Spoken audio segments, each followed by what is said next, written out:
Ano Emma, wala ka ba talagang contact doon sa telco? Baka naman pwedeng... dumiretso na tayo sa cellphone ni Sunshine para malawit na natin siya. Problema kasi dyan, Galo. Kahit na sino pa yung kakilala ko, walang papayag na gawin niyang gusto mo hanggat wala tayong court order.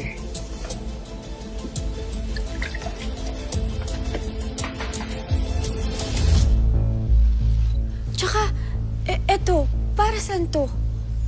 May pa-green screen tapos may camera.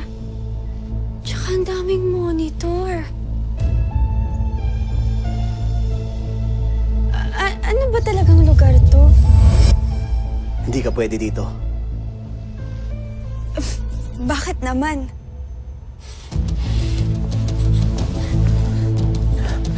Umalis ka na.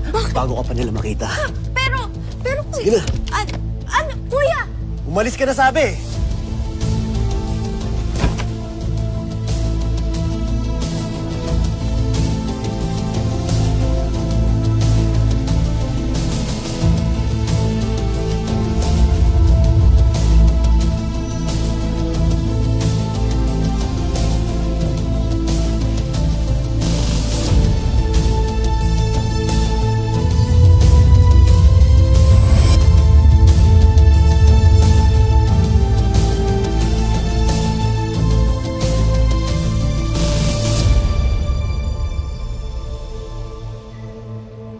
Check mo kwarto ni Shine. Malay mo may makita kang clue.